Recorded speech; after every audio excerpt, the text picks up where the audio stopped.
ek nie sal buig, elke mond getuig, dat U die Here. Baie welkom by Vita Dei Bybelstudies. Dis die Evangelie van Johannes en dit is hoofstuk 9. Nou vanoggend, ek nou so reg maak, ek dink, wat moet ek nou alles nou nog doen vandag? Soos byvoorbeeld om die telefoon af te sit. Hoop ek jy gaan ons plan nie. Nou dink ek, wat moet ek nou alles doen vandag? Gaan in mense gedagtes. Ek dink aan ek gaan hierdie opname doen met jou gesels. Toe kom het sommer net so by my op, hoe kosbaar is hierdie, wel is nie 'n gesels nie, want is mos nou 'n monoloog. Ek sit met 'n kamera en praat en jy sit daar aan die ander kant waar jy ook al is en kyk nou hierna en werk deur die skrif saam met my. Maar dink net 'n bietjie daaraan. Hoe spesiaal is dit? Daar's so baie dinge wat ons oor kan praat en sê maar die feit dat ons nou kan sit en rondom die woord gesels. Oor wat staan daar en wat het die skrywer bedoel en hoe het dit betrekking op Jesus en wat sê dit van Jesus en wat sien ons van Jesus? Wat verstaan ons? Dan, ja, dit op sigself is al klaar 'n besondere voorreg. 'n Besondere voorreg. Weet jy hoe groot is die voorreg? Daar's mense wat, ek dink letterlik hulle oogtande sal wil gee vir 'n geleentheid waar hulle met iemand kan praat oor die woord. Hulle het nie eers hulle eie Bybels nie. Hier sit ek en jy, video na video na video, en dit is so kosbaar. Die ander ding wat dit so kosbaar maak, is dat terwyl ons praat oor Jesus, skep dit 'n geleentheid vir ons om nie net Jesus te sien in die lig van die skrif nie. Dis waar dit begin. Maar om ook te begin sien, waar is hierdie Jesus, waarvan ons nou hier leer, in my lewe vandag, op hierdie oomblik? Wie is hy in my lewe? Waar is hy in my lewe? En wat sê hy van my?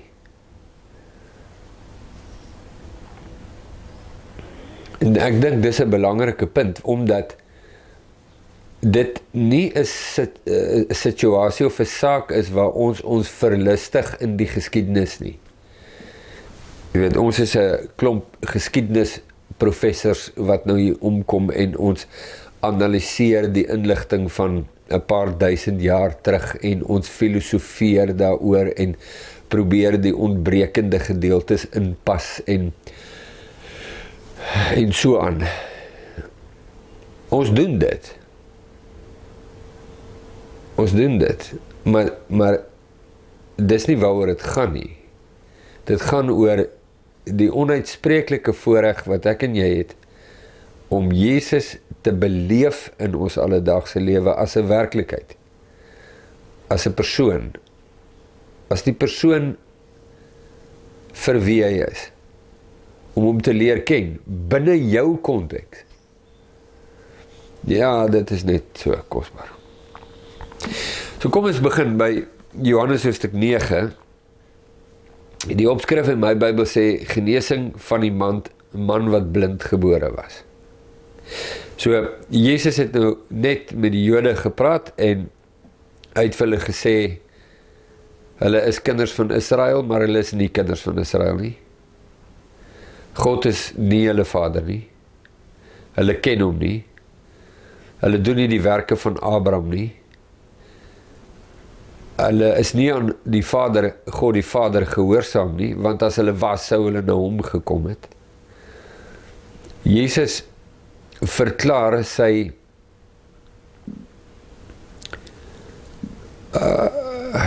belangrikheid bo Abraham. Hulle vra vir hom, hulle sê, jy was nie eers 50 jaar oud nie, hoe het jy Abraham gesien? Want Jesus sê, Abraham het hom verheug dat hy my dag sou sien, en hy het dit gesien. En toe was Jesus se antwoord, voor Abraham was, is ek. So, sidderende uitspraak. Hulle tel toe klippe op om hom dood te gooi, maar hy stap toe stilletjies deur hulle, die getuienis, laat hulle ore suis. Dis 'n geweldige hoofstuk daai, hoofstuk 8. Nou, in die naderdraai van dit,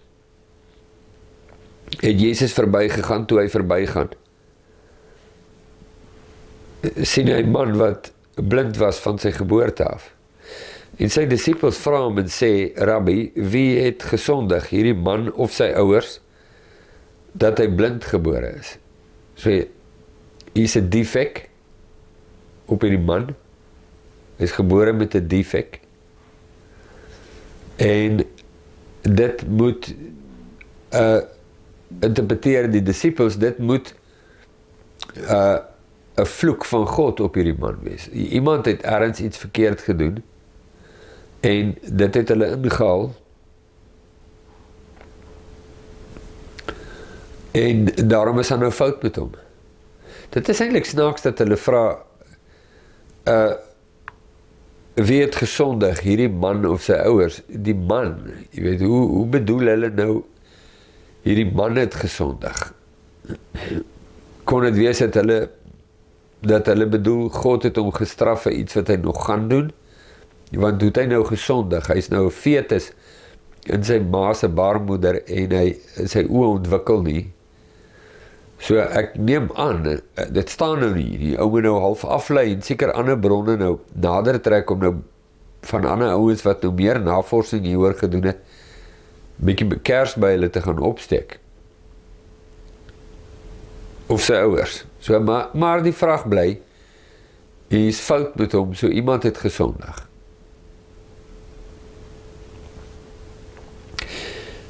Jesus antwoord, hy het nie gesondig nie. Nou, Jesus se antwoord, hy het nie gesondig nie, beteken nie, hy het nog nooit gesondig nie. Nee, jy verstaan het so. Dit beteken, nee, dit was nie sy sonde wat bygedra tot sy blindheid nie. En sy ouers ook nie. Nou, hulle het almal gesondig, maar dit was nie die rede hoekom hy blind is nie. Maar die werke van God moet in hom openbaar word. Nou hier wil ek, hier moet 'n mens baie versigtig, voel ek, te werk gaan met wat jy daar lees. In die 53 vertaling staan die woorde, maar die werke van God moet in hom geopenbaar word. Kom ons lees net die volgende versie ook aan, voor ek nou sê wat ek wil sê. Ek moet die werke doen van hom wat my gestuur het, solank as dit dag is. Die nag kom wanneer niemand kan werk nie. Solank as ek in die wêreld is ek die lig van die wêreld. Toe hy dit gesê het, spoeg hy op die grond. Goed, so, hulle vra hom 'n vraag, wie het gesondig, die man of sy ouers? Jesus sê, nie die man of sy ouers nie. Met die bedoeling dat die defek op hierdie man het niks te doen met sonde nie. En dan sê Jesus, die man is blind, sodat die werke van God in hom geopenbaar word. Dis nou die gedeelte wat regtig, hier moet jy siekies trap. Dis in elk geval 'n goeie reël, as jy met die woord van God werk, is trap siekies. Maar hier dan nou veral, want daar's nou allerhande plekke in hierdie uitspraak van God, van Jesus, waar mense nou kan hier al in die vlakte in woords met uitspraakies en goetertjies. So, as mens nou versigtig is en jy hou dit by mekaar, sê die man is blind sodat die werke van God in hom geopenbaar kan word. Hulle soek 'n rede hoekom hy blind is. Jesus gee hulle 'n rede. Nou dis juist die rede wat ons nou wil verstaan, baie deeglik. Mense kom dinge oor in die lewe as gevolg van sonde, dit is waar. Mense doen wat hulle nie moet nie, hulle is ongehoorsaam, hulle rebelleer teen God en dit het beduidend gevolge op hulle lewens.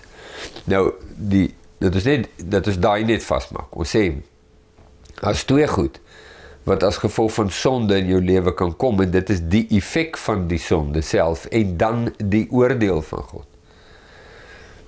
En soms is dit moeilik om te onderskei of jy te doen het met die effek van die sonde, of die oordeel van God. So, as jy ongesond leef, of dinge doen wat jy nie moet nie, en dit het 'n effek op jou liggaam, dan sê mens, dis die effek van die sonde. Jy ooreet jouself, en jy word oorgewig, en dit het allerlei gesondheidsimplikasies, dis die effek van die sonde. Jy drink en bestuur en maak 'n ongeluk, dis die effek van die sonde. Die oordeel van God is 'n ander saak. Nee, is die oordeel wat oor jou kom, is waar God jou oordeel vir jou rebellie teen hom. Nou, die altyd meestal kan mens onderskei tussen die effek van die sonde en die oordeel van God, maar dis nie altyd so duidelik nie. Nee, daar is so 'n soort van 'n korridor van grysheid waar 'n ou nie seker is dit effek of oordeel, weet nie lekker nie. Nou, maar die feit bly staan, hierdie twee dinge is 'n realiteit. Maar dan gebeur daar ook dinge met mense, omdat ons in 'n gebroke lewe is. So die man word blind gebore. Ons is in 'n gebroke lewe. Jy kan sê, vanweë die effek van sonde, wat begin het by Adam en Eva, waar God alles perfek geskape het, en stadig maar seker het die effek van sonde deurgesuur na elke faset van die skepping. Nie net die mens nie, maar die skepping. En dat dood die wêreld ingekom het. Nou, onthou jy, in die vorige hoofstuk, hoofstuk 8, het Jesus gesê, dat die wat in hom glo, of by hom is, hy wat die lig van die wêreld is, sal in ewigheid nooit sterwe nie. Ek wil dit net vinnig kry, wat die Jode dan vir hom sê, nou weet ons dat jy van die duiwel besete is, want almal het gesterwe. Ja, wie my woord bewaar, sal die dood in der ewigheid nie sien nie. Nou, sal die dood in ewigheid nie sien nie, het ons gesê, Jesus praat van iets baie, baie spesifiek. Nou, ek het verstaan en besef, dat toe God vir Adam en Eva sê, as julle van hierdie boom eet, sal julle sterwe, het hy ook iets baie spesifiek in gedagte gehad. Want hulle het geëet en nie gesterf nie. Hulle het uiteindelik gesterwe, dit is waar. En mens kan dit insluit daar. Maar as ek nou luister wat Jesus sê, hy wat my woord bewaar, sal in der ewigheid nie sterwe nie. Nou kan jy sê, ja, maar ek ken mos nou vir oom so, en hy het regtig nou by die Here gelewe en getrou. En hy is dood, Paulus is dood, Johannes is dood, Petrus is dood. Jy weet, nou noem jy al die disippels op, en jy weet, hulle het naby met Jesus. Nou verstaan ek weet, maar Jesus praat nie van die fisiese dood nie. Hy praat van die regte dood, die ewige verwydering van God. En toe God hulle waarsku in die tuin, sê julle sal sterwe, dieselfde God, wat hier sê, as julle my woord bewaar, sal julle in der ewigheid nie sterwe nie, het ook dit gesê aan Adam en Eva. So dat is vir my 'n direkte konnotasie tussen, as julle eet, sal julle sterwe, want toe hulle eet, toe sterf hulle onmiddellik. Hulle het nie fisies onmiddellik gesterwe nie, net soos wat Jesus ook nie fisiese dood in gedagte het, met daardie uitspraak. Maar hulle het onmiddellik, geestelik gesterwe, en is van God geestelik verwyder. Dit is so. En dis die voorloper van die uiteindelike ewige verwydering en die teenwoordigheid van God, wat die oordeel van God is. Nou, met dit gesê, kom terug na, ons lewe in 'n gebroke lewe. Die lewe is nie meer perfek nie, is nie volmaak nie. En dit sal ook nie wees nie tot en met die wederkoms. Dit verstaan ons. Jesus sê dit. Dat hierdie hemel en hierdie aarde gaan verby. Dit het 'n raklewe. Maar Jesus sê, juis in die gebrokenheid van die lewe, is daar 'n geleentheid, 'n platform, waar God hom openbaar. Nou weet jy wat is merkwaardig van hierdie saak? Kom ons dink gou in jou lewe. Nou, ek kan nou nie saam met jou dink nie, maar ek kan soort van jou help om te dink. Dink gou aan die dinge in jou lewe. Die gebrokenhede, die tekortkominge, die krisisse waarin jy kom.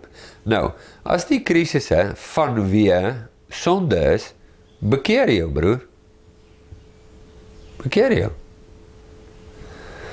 Dit is so. Maar daar's baie krisisse in jou lewe en goeters wat gebeur wat niks te doen het met jou sonde nie. Dit kan wees van 'n ander ou se sonde, maar dit plaas jou nog in 'n krisis waarna jy nie gemaak het nie. Dit is so. Dit is gebrokenheid. Dit is so. Hier's 'n belangrike ding. Verstaan jy dat jou krisis is 'n platform vir God om hom te openbaar? Ek kan nie vir jou genoeg sê hoe belangrik is hierdie saak nie. Want al wat 'n mens sien is die krisis. Jy sien die krisis en daar's allerlei uitnodigings in 'n krisis, en een van die sterk uitnodigings in 'n krisis het te doen met selfbejammering en die simpatie wat 'n mens met jouself toon om te sê, maar hoekom moet jy nou in hierdie krisis wees en wat is jou alles ontneem en hoe anders kon dit gewees het as dit nie vir hierdie krisis was nie. Daar gaan jy. Daar gaan jy. Slippery slope. Daar is jy al die pad ondertoe. Maar daar is die verstaan en die besef wat Jesus nou tuisbring om te sê, hierdie man is in 'n krisis, is blind gebore vanweë die gebrokenheid van die lewe wat legio is en oral manifesteer. Maar hierdie gebrokenheid is sodat die werke van God openbaar kan word, sodat God hom kan verheerlik. En dan homself, hy openbaar homself in jou. Jy leer Jesus ken te midde daarvan. Nou, in die televisieprogram The Chosen, wat 'n produksie is 'n produksie, nee? Is daar 'n kosbare voorstelling waar Filippus, een of ander, hy's mank, Filippus, die disipel is mank in hierdie storie. En Jesus stuur die 70 uit om siekes te genees, duiwels uit te dryf en die evangelie te verkondig. Filippus kom na Jesus toe en sê, Here, U gee my die mag in hierdie sending en die toestemming en die reg om siekes te genees, maar ek myself is mank. En U genees my nie. U genees my nie. Nou, dit was vir my baie kosbaar hierdie voorstelling. Regtig, ek het dit baie waardeer. Want die gesprek tussen Jesus en Filippus gaan toe iets so. Jesus sê vir Filippus, hy sê, Filippus, duisende mense sal genees word van hulle siektes en hulle kwale en hulle dinge. En as gevolg daarvan in my glo. Maar salig is jy wat in my glo, al word jy nie genees nie. Jou geloof is meer kosbaar en groter. Iets in daai lyn, soos die gesprek. Nou, dit staan nie in die Bybel nie. Die gesprek tussen Jesus en Filippus, ek weet dit. Maar die rede hoekom ek dit so waardeer is, omdat ek weet, dit staan in die Bybel. Nie as 'n gesprek tussen Jesus en die disippels nie. Maar dit staan in die blaaie van die openbaring van God reg deur die skrif en veral in die Nuwe Testament, soos byvoorbeeld Filippense 4, waar Paulus sê, ek het geleer om vergenoeg te wees in die omstandighede waarin ek is. As ek genoeg het om te eet, halleluja. As ek nie genoeg het om te eet nie, halleluja. Ek het geleer om vergenoeg te wees. Wie het hom geleer? Jesus het hom geleer. Dis typies van Jesus om 'n mens dit te leer, om Jesus te vind in my krisis.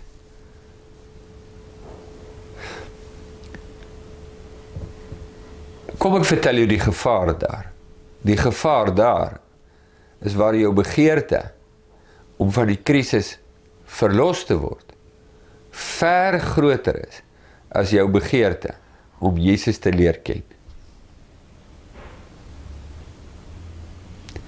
Nou as jy dit sien, en jy kan jou eie hart bietjie deursoek, sê jy maar, ek het nie begeerte om Jesus te leer ken in my krisis nie, ek het nie begeerte om Jesus te leer ken.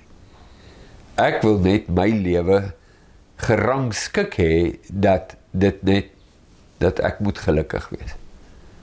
Iets van dit. En dit is 'n vrot. In die ware sin van die woord, die letterlike sin van die woord, is dit 'n vrot toestand van die hart. So, hier is ons nou in die lewe van hierdie man, blindgebore, en Jesus sê, die werke van God moet nog geopenbaar word. Ek moet die werke doen. Jesus doen die werke van God. Nou, in die evangelie van Johannes, is die werke wat Jesus doen, op opdrag van die Vader. Hy doen net wat die Vader sê, hy is onderdanig aan die Vader, en dan doen hy wat die Vader sê hy moet doen. So partykeer stap hy in 'n plek en hy genees net een persoon en stap weer uit. Wat van Bethesda is 'n voorbeeld daarvan. Een man stap weer uit. Daar is klomp mense met kwale en siektes. Maar in die evangelie van Johannes leer ons ook dat die werke wat Jesus doen, is openbarings van wie hy is. En dat die werke wat Jesus doen, is belangrik vir daardie rede. Jesus is nie een of ander party trickster nie. Hy is nie die ou wat rondloop en dan deel hy wonderwerke en amazing goed uit soos magic. Jy weet so waar hy gaan, en sê, kyk het, wat kan ek doen, kyk het hier, het jy 'n probleem, kom ek help jou, boem nie, nee, dis nie wat daar gebeur nie, glad nie so nie. Alles wat hy doen, die woorde wat hy spreek, die dade wat hy doen, die werke wat hy doen, soos Jesus het beskryf, is openbarings van wie hy is, sodat jy en ek kan sien wie hy is. Dis wanneer ons sien wie hy is, waar ons op die drempel staan om die lewe van God te betree.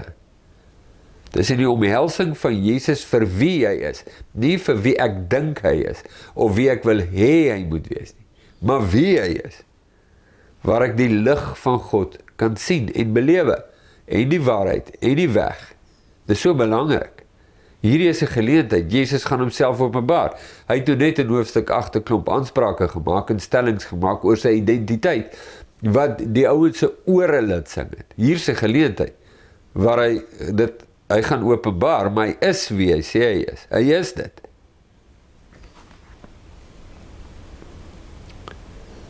Solank as ek in die wêreld is ek die lig van die wêreld. En toe hy dit gesê het, hierdie stelling, solank as wat ek in die wêreld is ek die lig van die wêreld.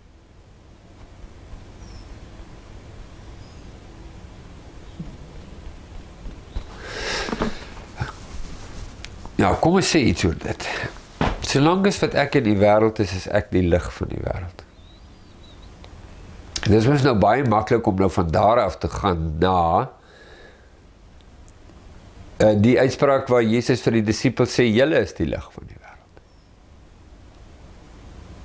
Nou, ek wil twee goed oor dit sê. Dan kan ons die videoetjie hier eindig en dan net met die volgende een aangaan daar.